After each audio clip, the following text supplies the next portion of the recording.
Thank you, Bailey, and thank you to Jefferson for giving me this opportunity as a JCLA cohort member. It is my pleasure to be able to bring this, and the Jefferson means a lot to me too. So as Bailey has said, that I've spent my whole professional career in academia, starting at Kent State, student affairs at Notre Dame and Clarion University, alumni and advancement at Gannon, where I obtained my second master's in public admin. Got into K through 12 and more fundraising at Junior Achievement, and now even more immersed in K through 12 as community relations at CCA. So excuse me, I have a little bit of a cold too. I went to Disney and I brought back a cold. 50,000 germy kids will do that. Okay, so I'm going to set the scene here. So this is a story from a recent editorial in Broad and Liberty. So imagine waking your high schooler for school each morning and being met with resistance. At first, you chalk it up to typical teenage stubbornness. You insist school is important, you push them out the door, and you move on with your day. But then as weeks pass, the resistance isn't fading, it's escalating. Now your child is hyperventilating, sobbing, begging not to go. On the days they do make it to school, you are bombarded with texts and calls pleading to come home.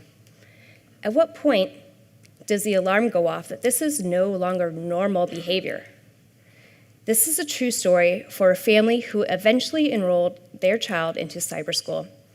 They tried everything: conversations, coping strategies, meetings with the school nurse and counselor, constant communication with teachers.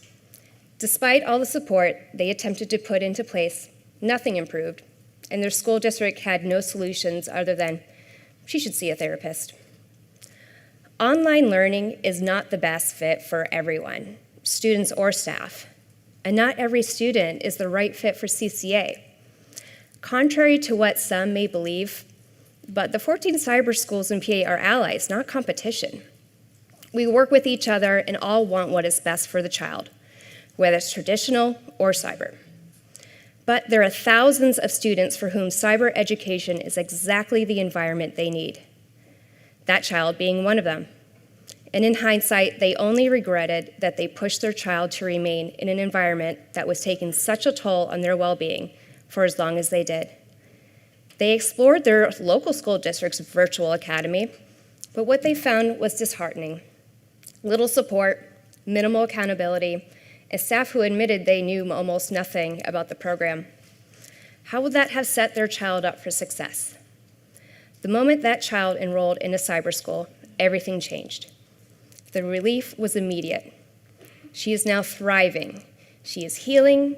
It was clear they finally found their place. So here's some other scenarios of families who switched to cyber. Sophia, who had been ill and undergoing treatment, was teased and bullied until she hated going to school and her grades tumbled. David was had an individualized education plan, as we call IEPs, but he wants to be treated just like everybody else.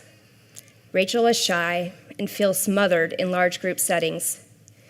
Jeremy is advanced, but also becomes easily frustrated when his education doesn't move as quickly as his mind. Despite their differences, all 4 of these students are excelling at Reach Cyber Charter School. And these kids aren't alone.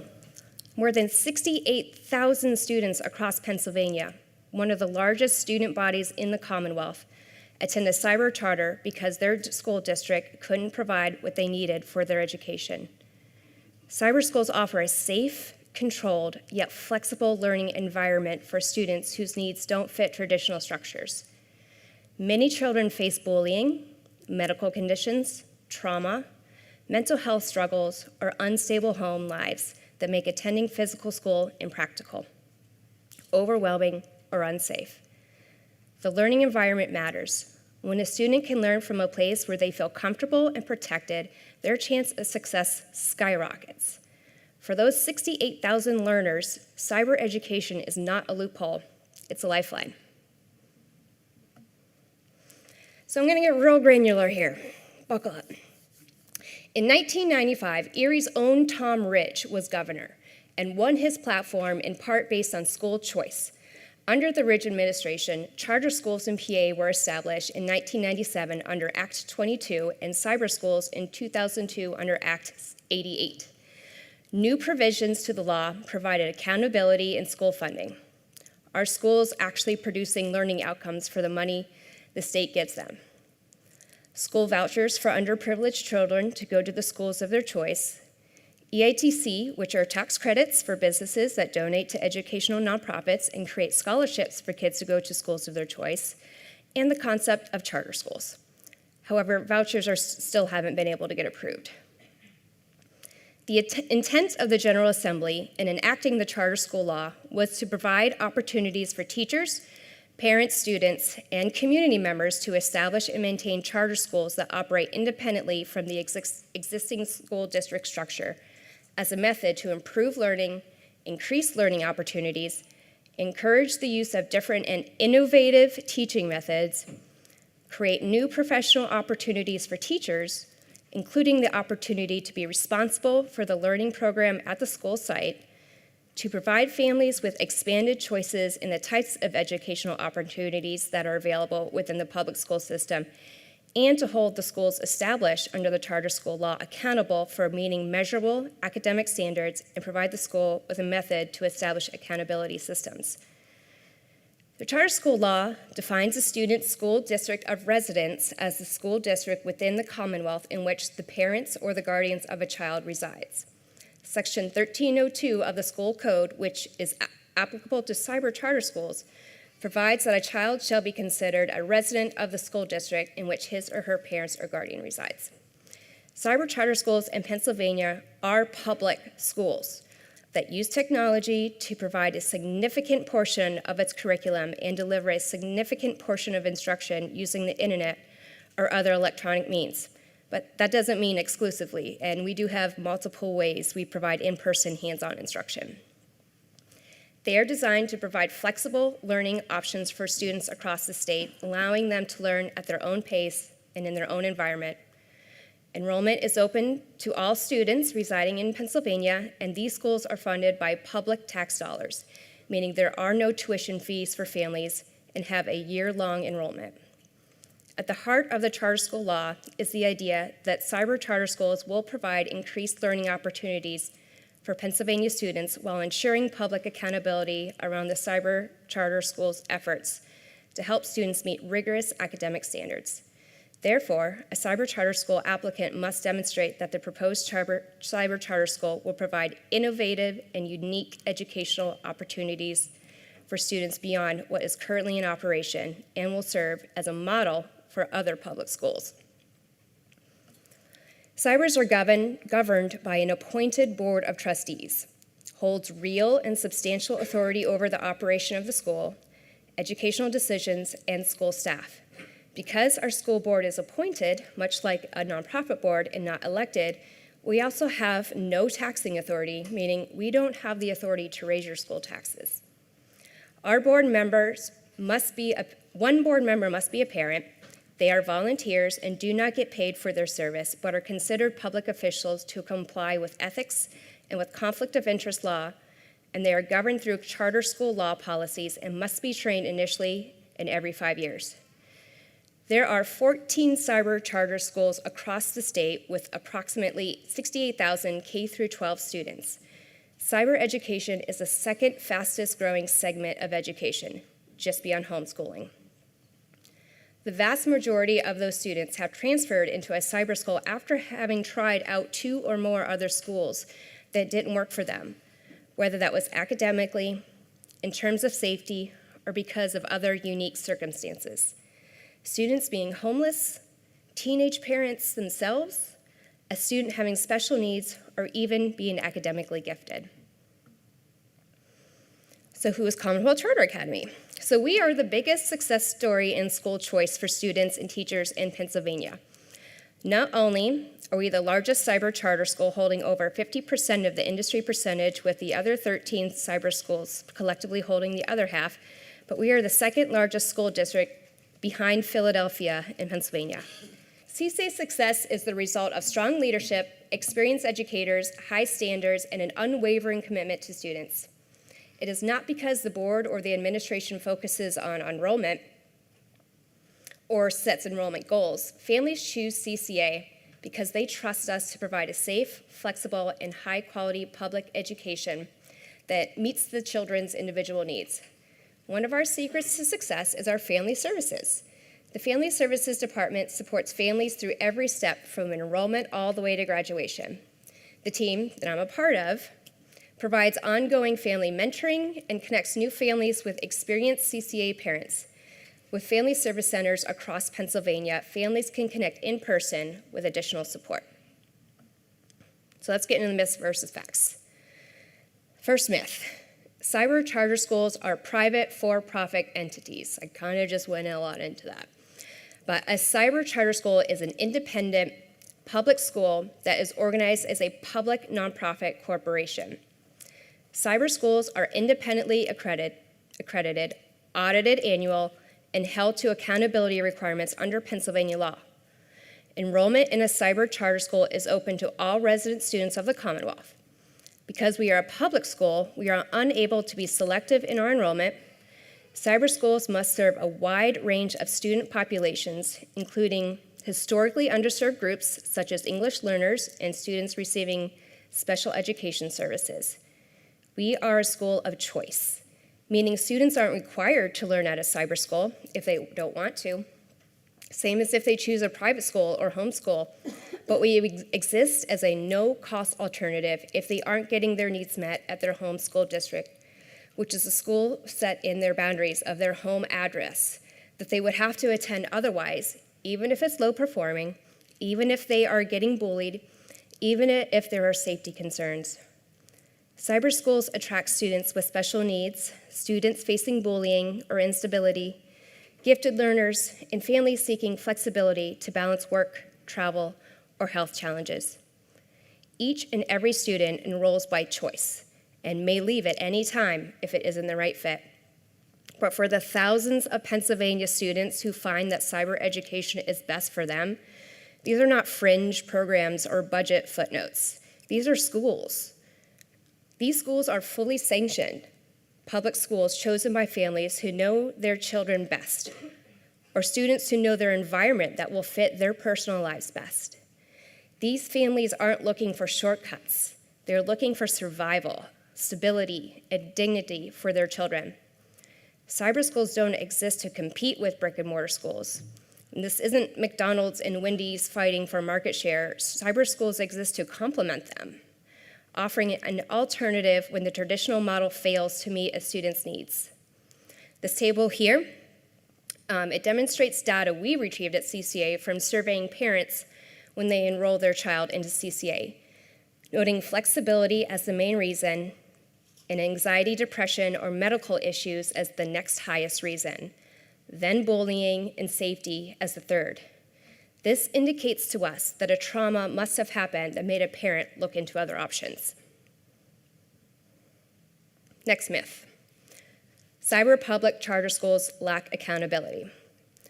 Facts are that cyber charter schools in Pennsylvania operate under a charter granted by the Pennsylvania Department of Education. They must adhere to state educational standards and are accountable to parents and the public. PDE oversees the establishment and operation of these schools, ensuring they meet specific educational criteria. All charter schools must operate according to the terms of their charter agreement, the charter school law, and all applicable laws.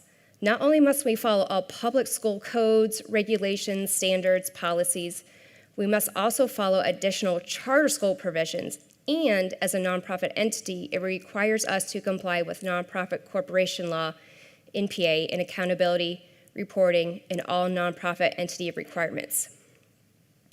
CCA learners receive world-class instruction from certified teachers who work to build a strong relationship with both students and families, which is vital to delivering a learning experience in which students' goals, academic, personal, and professional, determine their pathway to success. CCA is accredited by the Middle States Association Commission on Elementary and Secondary Schools. The Middle States accreditation is recognition that CCA offers students in grades K through 12 a quality education that can be reciprocated with other schools, and it validates the value of CCA's education to other accredited institutions. Next myth. Families choose cyber schools for convenience, not quality. Well, cyber schools offer a lifeline to students who don't thrive in traditional settings. More than 68,000 students need something different. The fact is, all students learn differently, whether it's developmental disabilities, social and emotional problems, or extreme cases of bullying. Many leave their district schools when needs aren't being met. We're often not the first choice. Most parents start off wanting their child to succeed in the district school until something happens. At Cyber Charter, students have flexibility to attend class anywhere and anytime, with the opportunity to participate in regularly scheduled virtual instruction with their teachers and classmates or work at their own pace on their day's lessons. Students can find how learning works best for them. CCA's exclusive learning platform provides families with a custom-built curriculum, educational tools, and multiple communication methods. Instead of focusing primarily on limiting public cyber charter funding, districts should be asking a more difficult but necessary question. What is driving families away? Are there concerns about academic quality, school climate, flexibility, safety, or the ability to meet individualized student needs? For many families, public cyber charter schools offer safety, personalized learning, flexibility, and educational approaches they may not be available in traditional school settings. Schools work best when they respond to the needs of the local community. If an increasing number of families are seeking alternatives, there may be gaps in programming, communication, or trust that need to be addressed. Rather than viewing public cyber charter schools solely as competitors that drain resources, districts could see them as indicators of changing family expectations. And I have a couple real stories of families and graduates that I experienced. So, remember when Erie had that whole eclipse thing? Well, we had this huge field trip at Penn State, Barron. Many, I can even tell you how many attended. But I had just started at CCA, and I had the opportunity to sit and talk with a couple of the families. And one family in particular was telling me her story of her child with autism and how every day in his traditional school, they would be a meltdown. He would come home. It would just be a complete disaster family environment. But when she enrolled him in CCA, it was night and day. He found his people, he found his voice, he found his track. Not only was he able to just thrive academically, he made friends and he makes sure that he attends all his field trips with his best friends, and I got to meet them there too. So that was really cool. Also, I run our Alumni Association, and I have, along with JR, who's sitting up here with me, we get to choose our alumni graduation speakers. And there was a country singer last year who was just starting, her career was just starting to pick up in high school. So she was doing radio tours, and she made the decision where she either had to give up her dream of being a country singer or drop out of school. But when she enrolled at CCA, she realized she could do both and ended up thriving both academically and in her career. Same thing with another alumni speaker last year, Emily. She had a chronic illness, and she was in and out of school constantly. She was chronically absent, and a lot of it had to do with physically not being able to sit all day. So when she enrolled in CCA, it was a lifeline for her. She graduated with her 4.0. She was able to take her classes in a flexible environment when it worked for her around her hospitalization and her sickness. And now she's a bodybuilder who owns gyms. It's remarkable, like the lives that you can change by having a flexible environment. I've also heard of rodeo families that can't keep taking their kid out of school when they need to travel for the rodeo, so having a flexible learning environment allows them to stay in school. And we've also had Olympic athletes too, and of course that requires rigorous training that they need that flexible option. Students who move from one area of the state to the other also don't have to change schools if they're in cyber. So if you're moving from Pittsburgh to Erie, you don't have to change your school and make new friends. You're keeping your friends. You're keeping your teachers. And this is what makes us also attracted to our military families, families who just move a lot. So cyber schools, they're not a loophole, they're a solution. They serve diverse learners with innovative approaches and deserve the same respect and resources as any other public school. Next myth. Cyber charter schools receive too much funding. Well, cyber charter schools are funded based on student enrollment, just like traditional public schools. If a student transfers to a public charter school, the costs and fundings follow that student. Like all public charters receive federal and state funding. Most importantly, that funding follows the student. So cyber charter schools already receive less funding per student than traditional public schools. Charters and cybers only receive about 65 to 75% of that funding of a local public school. Local public schools get to keep that remaining percent to not educate that child. The taxpayer money that follows them is already shaved to account for lesser overhead costs like utilities, cafeterias, and buses. A funding formula is provided by charter school law coming from the student's resident school district based on the district's budgeted expenditures. In the formula, there is no funding for facilities, food services, or transportation, although we do provide transportation for some of our special ed students, but we don't get funds for it. The districts always claim that it's their money, but that's not true. The money follows the student. The current formula tasks cyber schools with educating students, including those with special needs, at a fraction of the cost districts spend. Despite this, cyber schools consistently deliver strong academic outcomes and student support. We believe in equity by funding all public school students fairly, regardless of the model they choose. Okay. Next myth, cyber charter schools are financially harming school district. All this data is available on the state's website. School spending has increased $12.5 billion, from under $30 billion to $42 billion. Within that same time period, the number of students enrolled in public schools have gone down 3%. Public school enrollment is 1.6 million, and cyber school enrollment was 59,000 in that 23-24 school year when this data was collected. So 3.6% in PA go to cybers.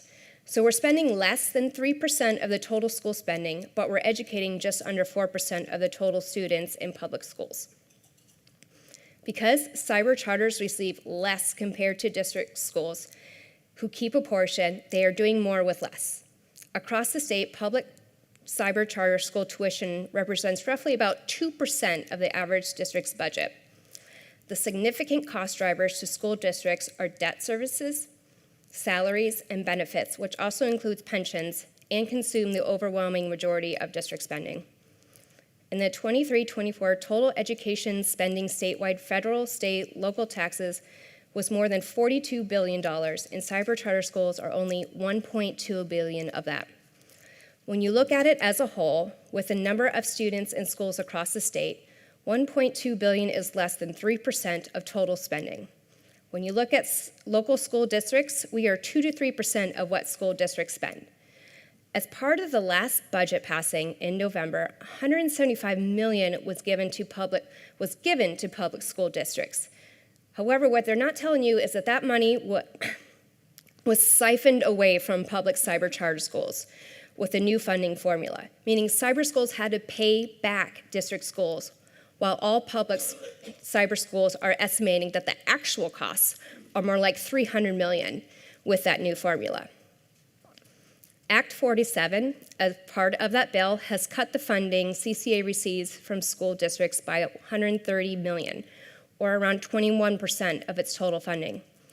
This cut caused 2 cyber schools to furlough faculty and staff by December, and it has been reported that the cuts will close several of the smaller cyber schools within 3 years. impacting not only thousands of students and families that rely on cyber education, but tax-paying employees of the public school system who are now not able to contribute toward the pension either.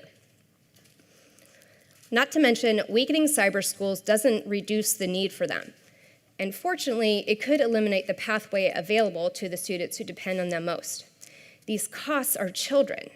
Children who finally feel safe, children who finally feel seen, children who finally experience success after years of struggle. Efforts to reform public cyber charter funding may provide some financial relief to school districts, but they do not address the root cause.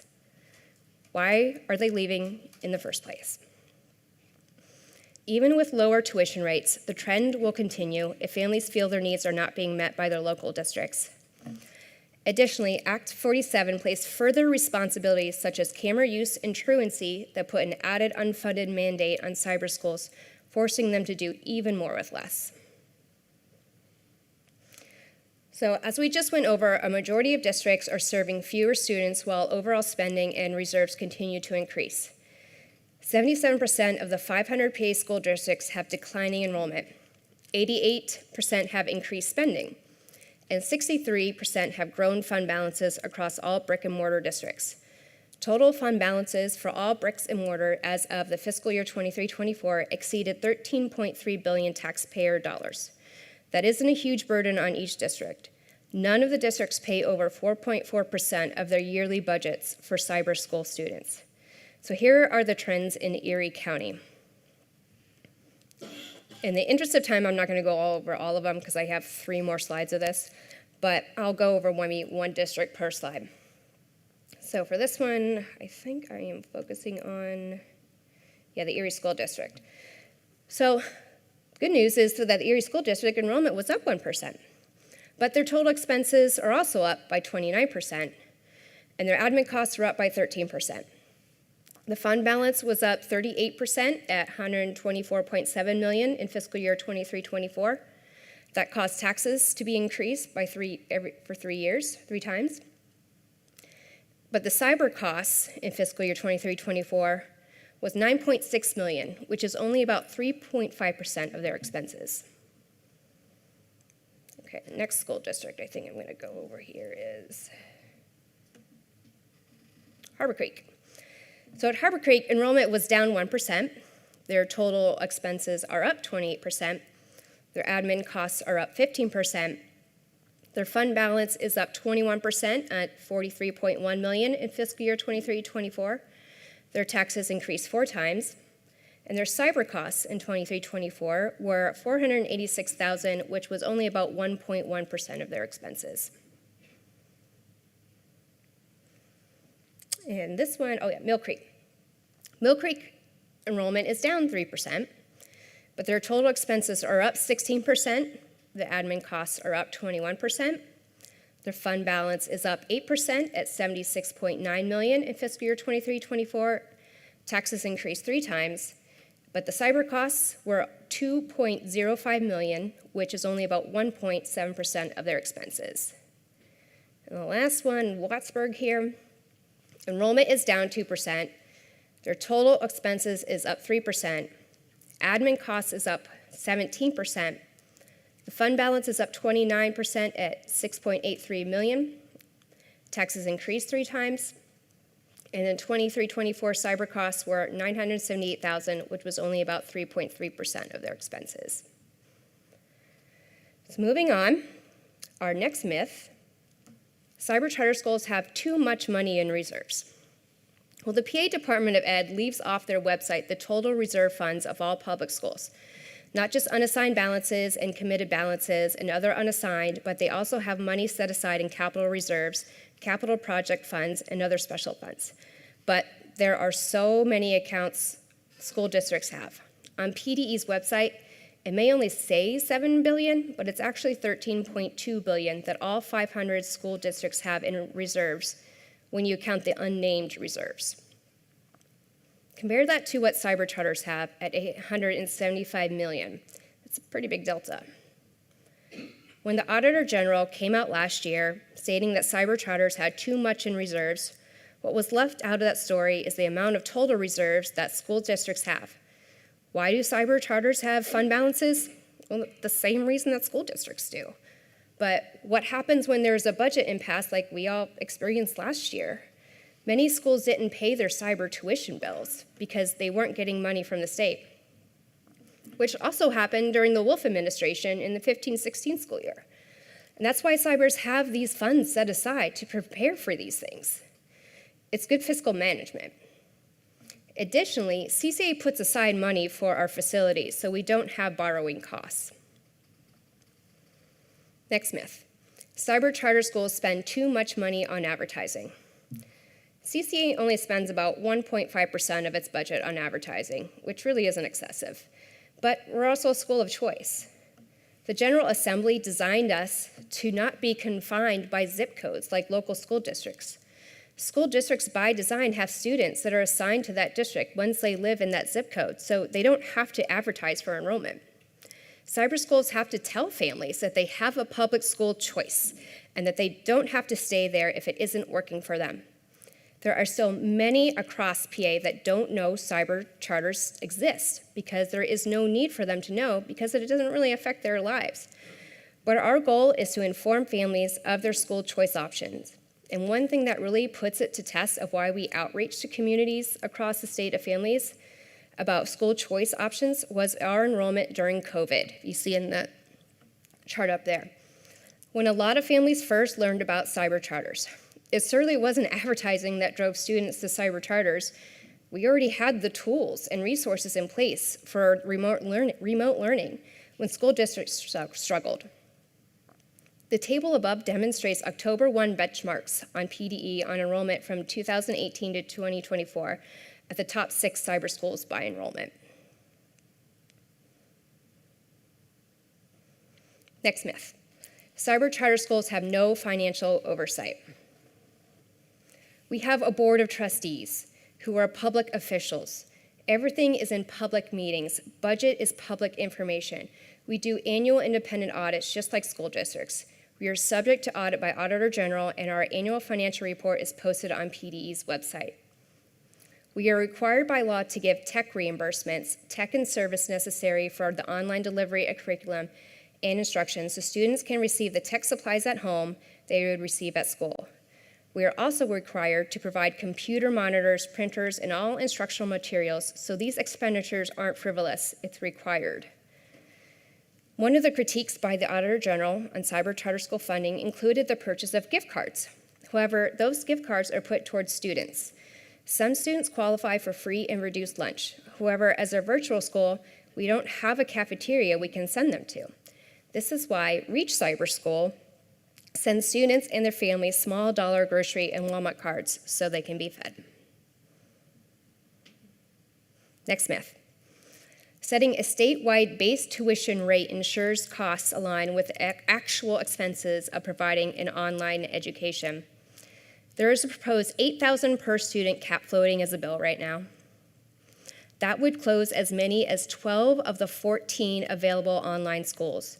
Cutting cyber school funding would directly impact students, reducing access to teachers, counselors, and learning tools.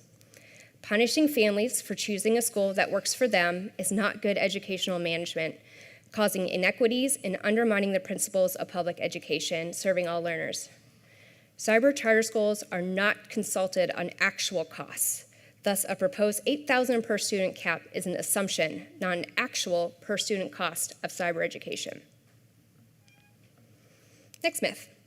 Cyber school students spend their entire day sitting in front of a computer.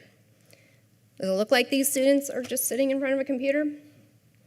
Cyber students get to go on field trips. At CCA, we provide over 1,000 of them a year across the state to choose from, ranging from social to educational, career-focused, or just fun. We have robust career readiness programs like career fairs, job shadows, co-ops, and dual enrollment, as well as our works programs. Students get their pictures taken for yearbooks, just like traditional school kids. Even though CCA is a public cyber charter school, we are committed to fully supporting students and families. From health services like mobile dentistry to in-person events and family support across Pennsylvania, We work every day to ensure our students have the academic and non-academic resources they need to succeed. Public cyber education is flexible, but our support for students and families is very real and very hands-on. Next myth. Cyber charter schools do not need facilities. Well, actually, PA law requires cyber charter schools to operate a physical administrative office in the state. CCA's is in Harrisburg, and we have 21 sites and growing. We call them family service centers because we're there to serve our families at them. Our leadership's goal is to ensure no student is more than 45 minutes from a family service center. These buildings are used for standardized tests that must be administered in person at physical locations. The PSAs just wrapped up at our school, and we had kids all week. We also have field trips and medical screenings and picture days, as well as senior and kindergarten graduation celebrations at our facilities. It's also where we work. That's where my office is. The one in Erie is located at the Old Erie Business Center on 9th Street, across from Prep. Our centers are open to the community for meetings and presentations too. So we have a large multi-purpose room with technology available for presentations just like this, as well as conference rooms with conferencing capabilities. I invite all of you to tour our building. So contact me if you need, if you want to tour or if you just need to use the facility. It's free Monday through Friday, 8 to 4, with a $45 fee after hours.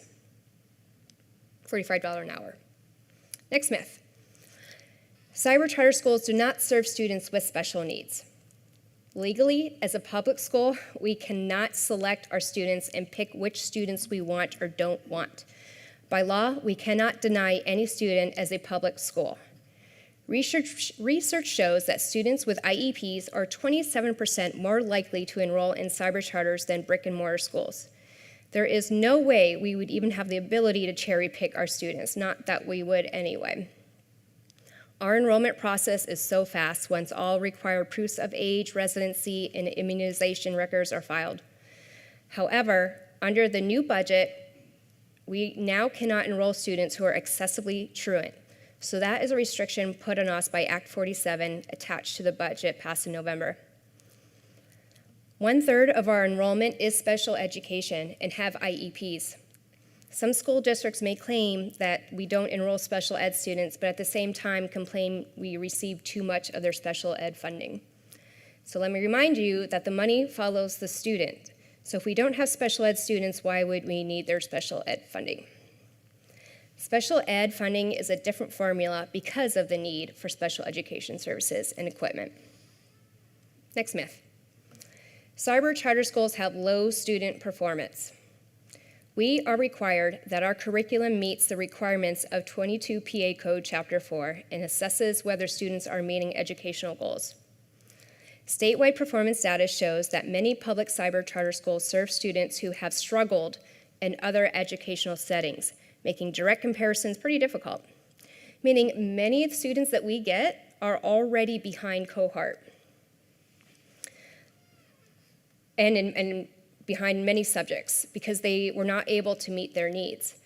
But for many families, public cyber charter schools provides a flexible, personalized, and supportive learning environment that better meets their children's individual needs, often far behind their peers on math and reading. Some charters, cyber charters, must rent physical spaces like hotel rooms and church basements to administer state standardized testing, putting the responsibility on parents to get their students to these testing sites. Most forego it altogether, making academic achievement scores look so abysmal in comparison. Most parents have already decided to opt out of traditional public education, and that's why they went to cyber, and they see the PSAs are part of that reason. So if a student doesn't take these tests, they are automatically assigned a 0%. Instead of not being counted in the test score calculations, which dramatically makes the appearance of low test scores, when in fact, the students who do take the tests are meeting or exceeding state averages. We, CCA, spent nearly $3 million a year between renting locations and getting materials out, including staff time. So it's not a lack of effort on our side or resources, but we also use iReady to assess students in the fall and the spring as benchmarks sooner than what the PSSA's measures, which are at the end of the school year. And as I said, they're happening right now. Ours just wrapped up. But we also have a very high opt-out rate of students who don't take the PSSAs. And once you drop below that 95% participation rate, every student below that 95% that is not taking it is classified as not proficient. That's how they are registered with PDE. If 80% of our students opt out of taking the test by PDA's measures, that means 80% of our students are not proficient, which makes us look like we have a 6% rate of proficiency. But when you look at the actual students who do take the tests, we are at or above state average. Most importantly, families have an option to opt out of taking these tests. Next myth, cyber charter schools have low graduation rates. One of our highest enrollment grades is 9th grade, meaning first-time enrollees start in 9th grade, and PDE only considers a 4-year cohort. Once a student starts 9th grade, the state says that in 4 years they should graduate, and many students come to CCA already out of cohort, meaning they were behind in their local school district anyway. So they're off the district's books, but they are now on our books, and we are accountable for them. So we're already at 70% graduation rate, but we still educate them, and more often than not, we get them back to where they should be. Next myth. Cyber charter schools don't prepare students for life after graduation. CCA helps prepare students for post-high school success. Dedicated staff work with students and families to devise a career path for students and connect them with career programming, from career-driven clubs and field trips to engaging internships and dual enrollment opportunities. CCA prepares students for life after graduation. As a public school, CCA believes it is our responsibility to the community and to taxpayers to prepare the students of today for the jobs of tomorrow, with teaching them the importance of giving back to society. To carry out that mission, we have created unique learning opportunities focused on career readiness and productive community engagement. We couple that with success skills and career exploration beginning in kindergarten, hands-on learning at all ages through our coursework, clubs, and career exploration field trips that ultimately involve the community, and college preparation services that help students find the right fit for their future. From elementary through high school, the CCA Works initiative connects CCA students to hands-on, career-based experiences. One of the most visible ways we provide hands-on learning and modern career skills is through AgWorks at CCA's Capital Campus location in Harrisburg. At 6,100 square feet, it is the largest state-of-the-art public educational aquaponics facility in the United States. In addition to learning about and working in a controlled environment agricultural center, students gain training and knowledge in a variety of career areas such as hydroponics, aeroponics, electrical, plumbing, HVAC, supply chain management, business, STEM, and art and design. They can pursue college-level research as well through the facility's Research and Development Lab, Tissue Culture Lab, and Genetics Lab. Since AgWorks at CCA opened in December of 2018, CCA students have grown and donated hundreds of pounds of produce to the Central Pennsylvania Food Bank. In 2020, TechWorks at CCA, headquartered in Pittsburgh, began providing students with hands-on learning in several areas, including information technology, computer programming, drones, advanced manufacturing, and robotics. In 2024, we debuted MedWorks at CCA with a facility in southeastern Pennsylvania to expose our students to medical and healthcare careers. Our Works programs offer internships and pre-apprenticeships as well. Next myth, cyber charter schools lack provision of socialization. Kind of went over that a little bit, but I'll go a little bit deeper here. Students who enrolled in a cyber charter school are eligible to participate in a school district of residence sponsored extracurricular activity if the student is able to fulfill the requirements of participation and the cyber charter school doesn't provide the same extracurricular activity. So students are not barred from participating in their local school district sports, theater, clubs, you name it, if they want. This is also where that 30% average of funds cybers don't receive per student remain with the school district. CCA understands the importance of social connections and fosters a multitude of opportunities for students and families to socialize. Each year, CCA hosts hundreds of field trips across PA, connecting classroom concepts with real-world experience. Clubs let students connect with peers and explore topics that excite them. With over 50 clubs, there's something for everyone. CCA even assists families with the cost to participate in additional social learning opportunities in their community. Cybers have the same student services such as health and safety requirements like dental, physicals, immunizations, social services, and counseling to look at the student as a whole. So I'm going to wrap it up here with one more story. Despite their popularity, Pennsylvania's cyber charters remain a contentious political issue and a frequent target for budget cuts. For 2 consecutive years, state lawmakers have slashed hundreds of millions of dollars in cyber charter funding, and judging by the governor's latest budget proposal, they plan to cut even more. In their eyes, Pennsylvania isn't cutting funding to cyber charters, which are public schools. Instead, they are generating savings by redirecting and returning funds to the school districts, essentially robbing Peter to pay Paul. This is a story from a recent article I read. Diagnosed with level 2 autism, Hope has been nonverbal most of her life, making traditional learning a challenge. And like many students, especially the neurodivergent, she struggled in her local school district. She said, she did okay. While she wasn't failing, Hope wasn't thriving either.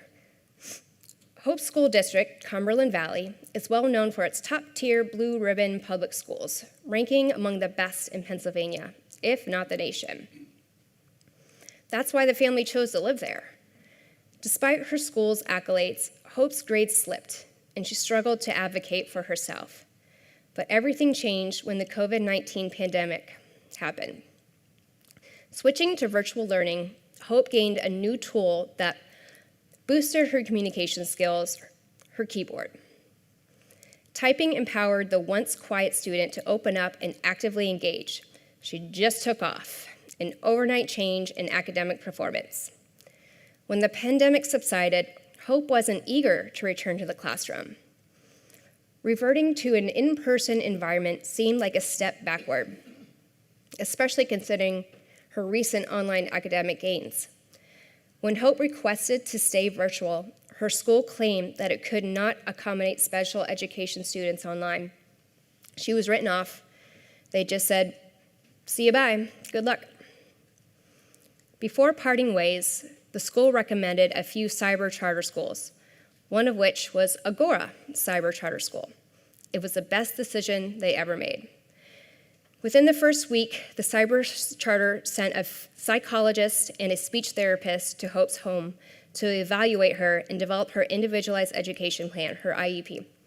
Even after moving from Mechanicsburg to Altoona, Hope still received all of the services and materials she needed to thrive academically. She also found her voice.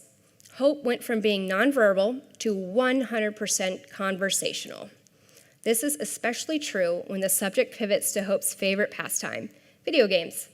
Hope will talk your ear off about Marvel Rivals or Resident Evil. Her mom attributes her daughter's development to speech therapy services offered by Agora that they did not have at her old school. In a time when mental health crises are on the rise, when bullying and safety concerns persist, and when family instability affects more students than ever, expanding options, not restricting them, is the only compassionate choice. Cyber education is the only compassionate choice. Cyber education is not a second-rate alternative. It is an essential pillar of our public education system. We're not the public school enemy. We're the solution. So I put my contact info up there if you want to tour our Family Service Center or book it for community use. In fact, the YMCA is there using it right now. I also put Tim Eller, who's our contact, on there because there are some questions that I can answer and some that is better directed toward our branding and government relations officer. So I'll do my best to answer any questions now.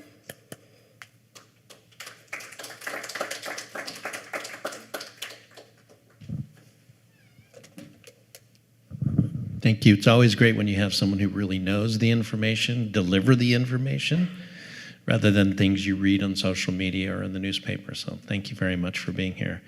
There's a ton here, and every time you went through a myth, I was like, what? But the one that I really don't understand, and maybe you can walk us through, is 80% of families can opt out of an assessment, yet we collectively are paying to train them, teach them, yet have no way of effectively measuring whether that's working.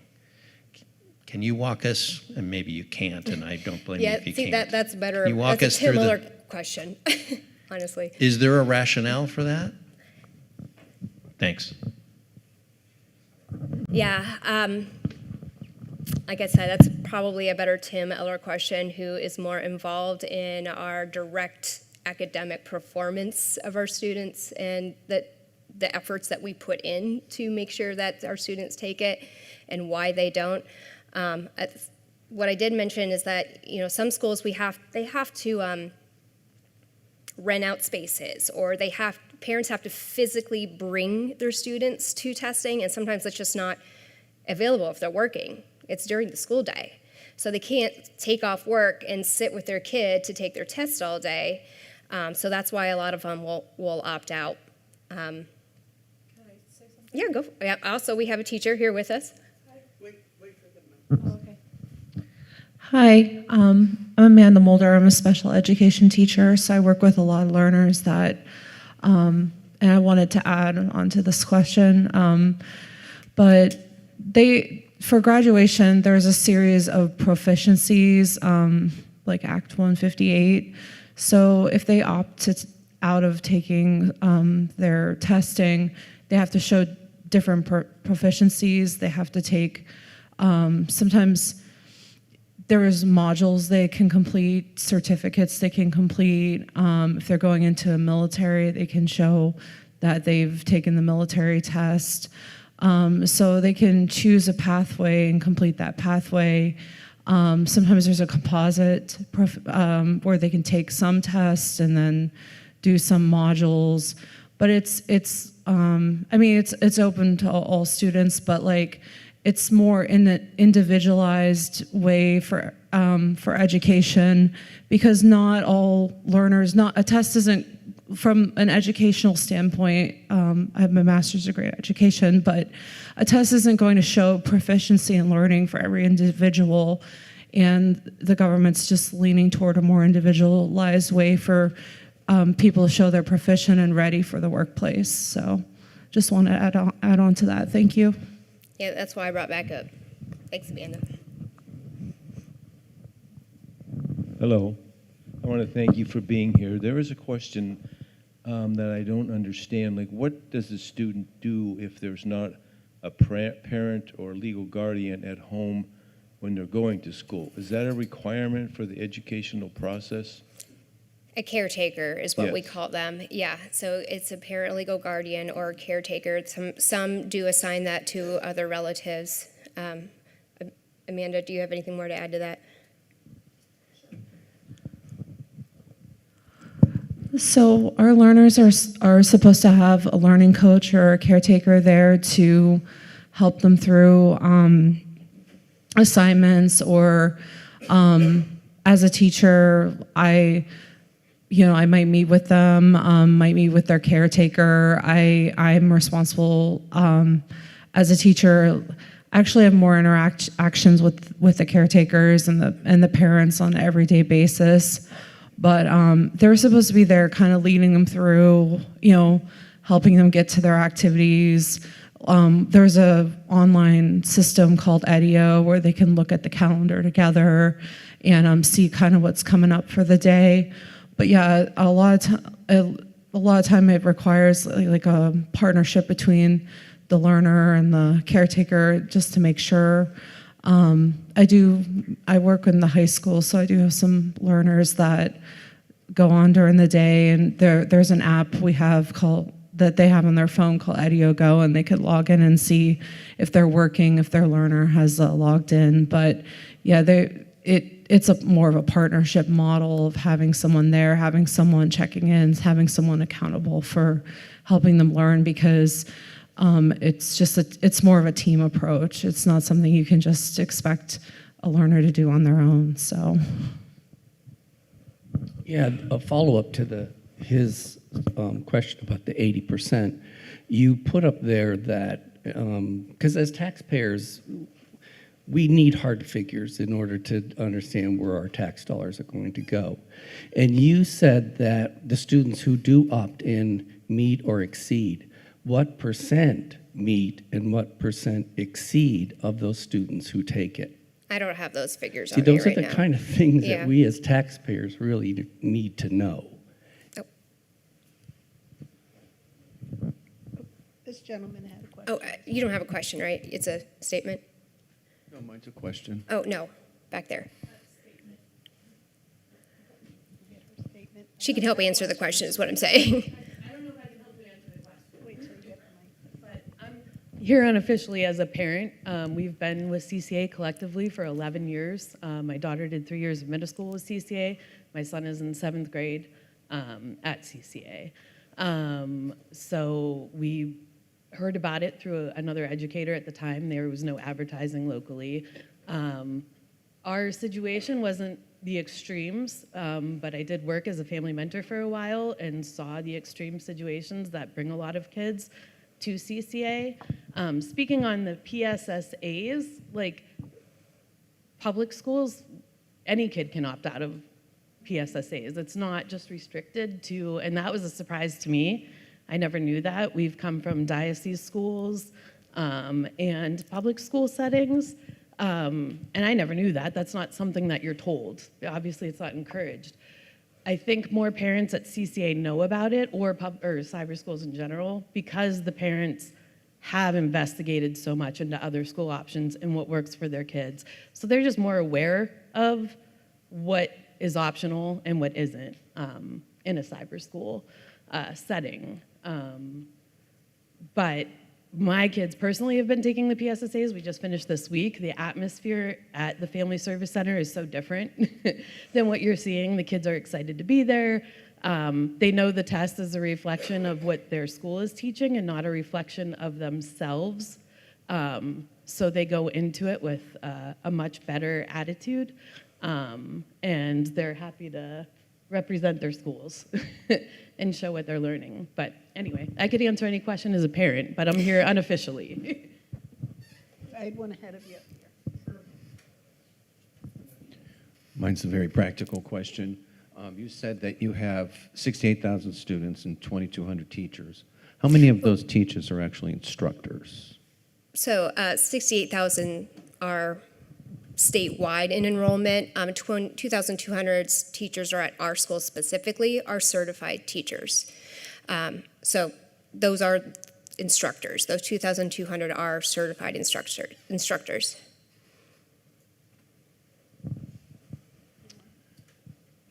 Thank you for your presentation today and all the information that you've shared. Just in regards to a couple of the questions about the PSSA testing and the 80% opt-out, I'm just reading language here directly from the Pennsylvania Department of Education. Section 4.4 of Title 22, Chapter 4, provides for the rights of any parent or guardian to excuse his or her child from the state assessment if, upon inspection of the testing materials, they find the assessment to be in conflict with their religious beliefs. This is the only basis for a parent or guardian to excuse his or her child from the statewide assessments. So I guess my question is, the 80% of students attending CCA who don't test, are they all opting out because of religious reasons? Want to answer that?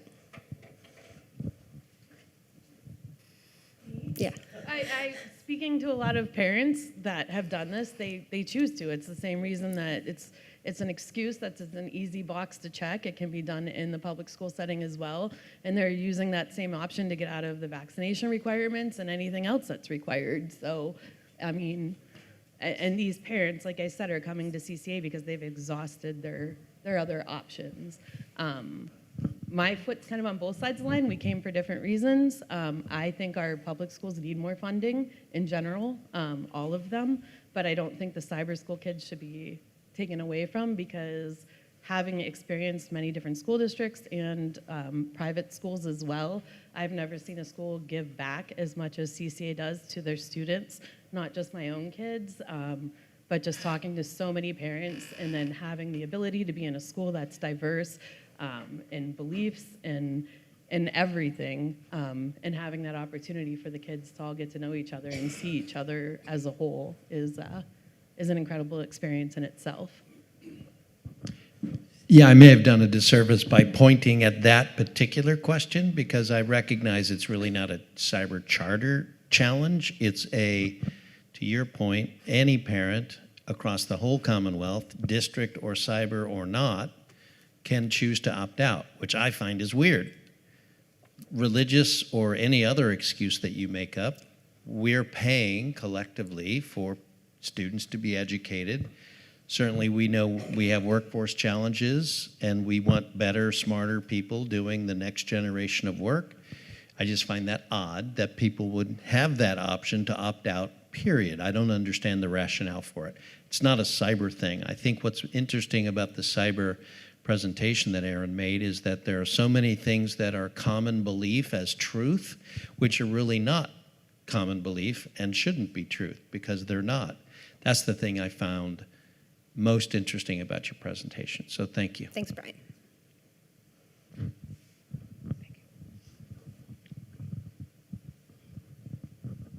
I have a non-state assessment question. Thanks, Jake. Yeah, so given the number of public charter schools that are out there and seeing, kind of a correlation in existing public schools going through consolidation, lower enrollment means consolidating schools, moving grades into other things, and looking at the enrollment thing you have there of other public cyber schools having fewer enrollments year over year compared to CCA, do you feel that in the future the Department of Education will look for some of this consolidation and just kind of put an enrollment requirement, or say, hey, it's not worth funding, you at this enrollment level when these other schools are having these higher enrollment amounts?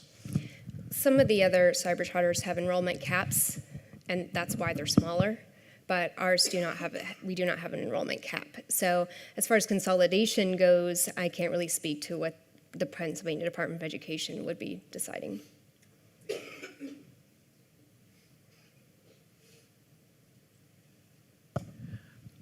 I have to go back to the 80% opting out. For public schools in general, how many kids opt out of taking the assessments through the public schools? Well, cyber schools are public schools, but yes. the school districts, I don't have that figure, no.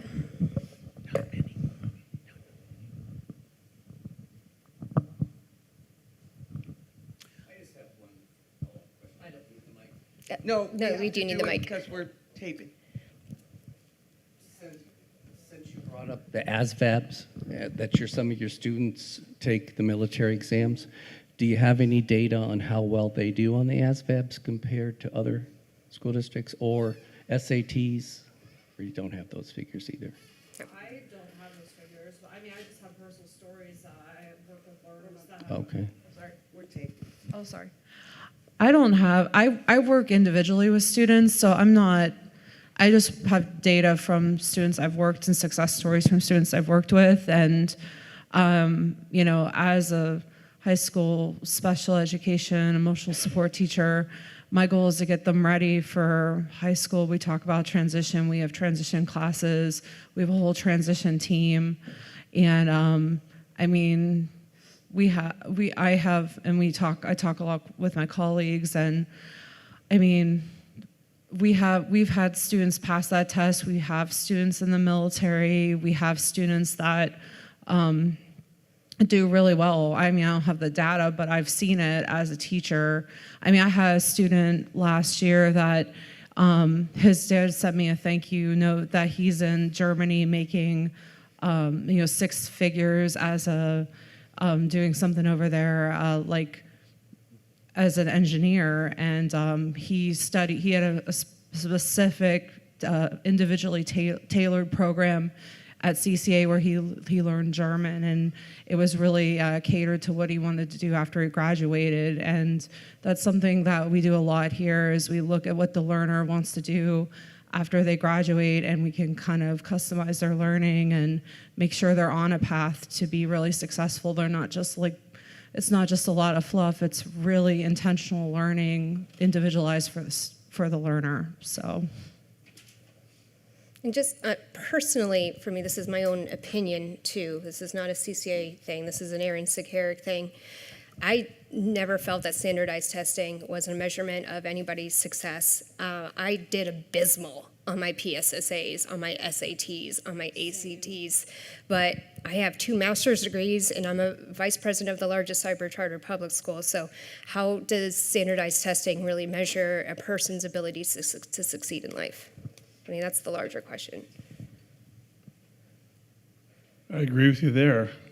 State summative testing, achievement testing is not the most appropriate, but of course there are rules and regulations that need to be followed by all the schools in the state. So it's an unfortunate thing for our kids. I agree with you 100%.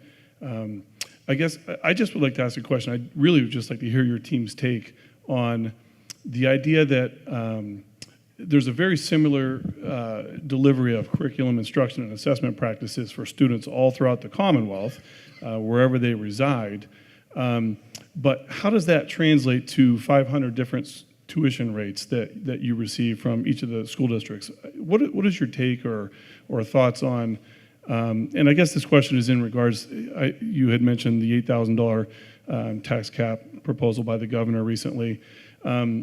If you could just expand on that a little bit more, what is your team's take on the idea that there is 500 different tuition rates throughout the state, despite the similar delivery of services with curriculum instruction and assessment?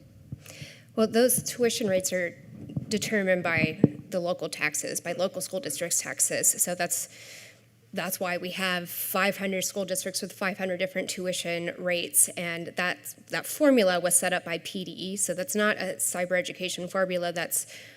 It is a cyber education formula, but it's set up by PDE, so we don't really dictate the funding, the amount per student from each school district. That formula is already set by us, to us, by the PDE. So that's why they're so different. Understood. And I understand all that. I'm aware of all that. I guess I'm just asking for your opinion on if that's appropriate, if that's fair and equitable for school districts across the state and the taxpayers who have to shoulder that, those local tax increases. Is it, in your opinion, the right way to do things with 500 different tuition rates?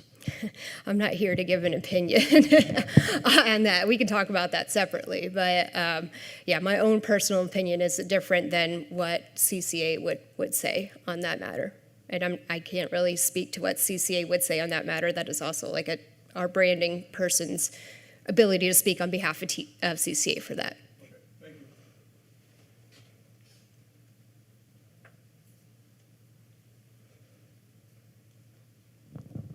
I just have one last question. When you were saying that the student at home needed an aide or a personal attendant, is that paid by the cyber school or is that paid by a different funding from the state of Pennsylvania? No, that's provided by the family. Thank you.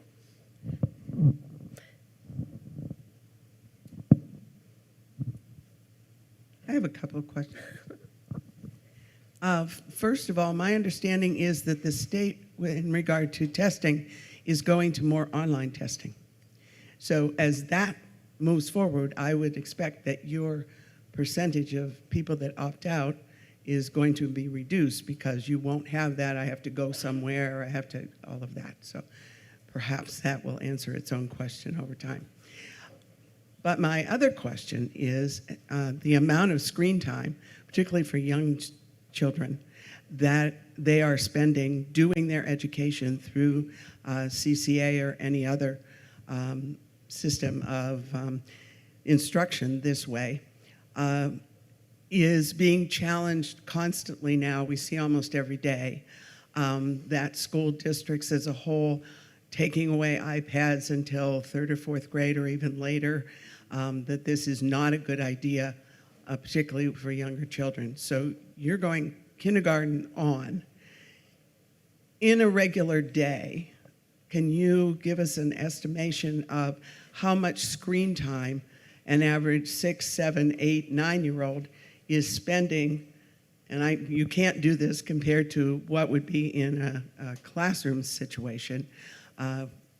But my concern as a grandparent with young children is that this ever-increasing screen time is just not good for their development. But it's your modality, because even if you're doing field trips and people are doing, most of your education is being done online, correct? Even K through 12. These two right here can answer those questions. Hi, good morning. My name is JR. I do community relations with Erin. Sorry about that. Is that better? Yes. All right. So usually I use my big boy voice, but I can't today. It's a double-edged sword, right? We want our kids to be using the computers less.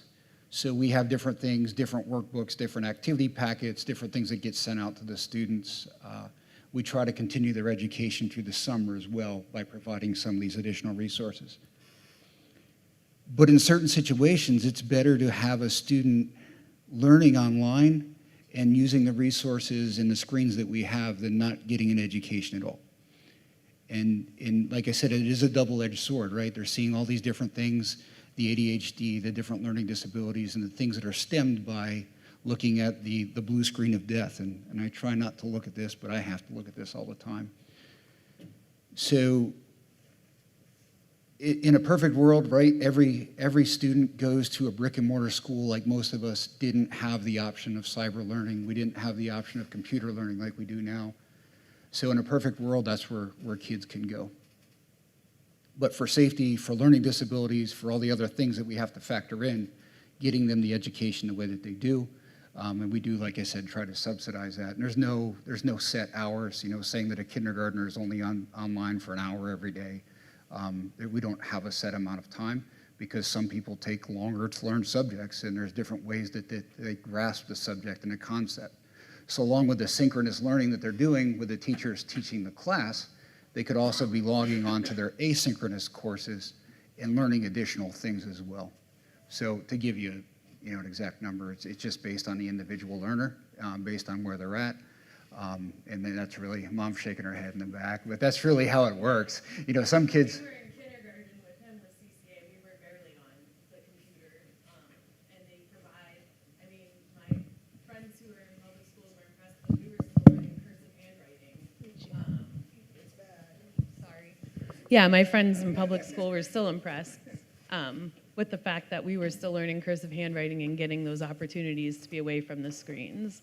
And I think a lot of the concerns that are now being addressed online that I'm seeing myself go around a lot with the time spent on screens in schools isn't exactly the same, because what's being addressed and what they're seeing the drop in education in is the programs where it's the program teaching the student and not a human teaching the student. The amount of time spent on programs like that versus with CCA, the amount of human interaction with their teachers and follow-up with their teachers is impressive, which I'd be happy to go into that more one-on-one if anybody had any questions. Yeah, and we do, and that's why in my presentation I discovered all those career readiness programming, that hands-on that we have at our works programs. A lot of our learning happens off-screen too. They have that hands-on ability to, and as JR said, they are sent physical materials, so they're not only learning on the screen, they're learning on physical pieces that they have to interact with. Just wanted to go to one of the slides that referenced the 70-30% cost share, and just the history of when the law was enacted in 2002, at the time, PDE provided, or the state legislature provided, a subsidy of 40%. So the allocation was actually 60-40 when the law was put in effect. So I feel that maybe the state legislators last year determined that maybe it's time to reset the costs that they shifted from the state taxpayer to the local taxpayer. I think they decided that they needed to rein that back in. And I think the governor, what he proposed in the current budget is, again, maybe shifting that to what those expenses were when the legislators first enacted the law in 2002. Just a comment on, I believe that's maybe the intent, is to get the cost back to what it originally was when the law was passed in 2002.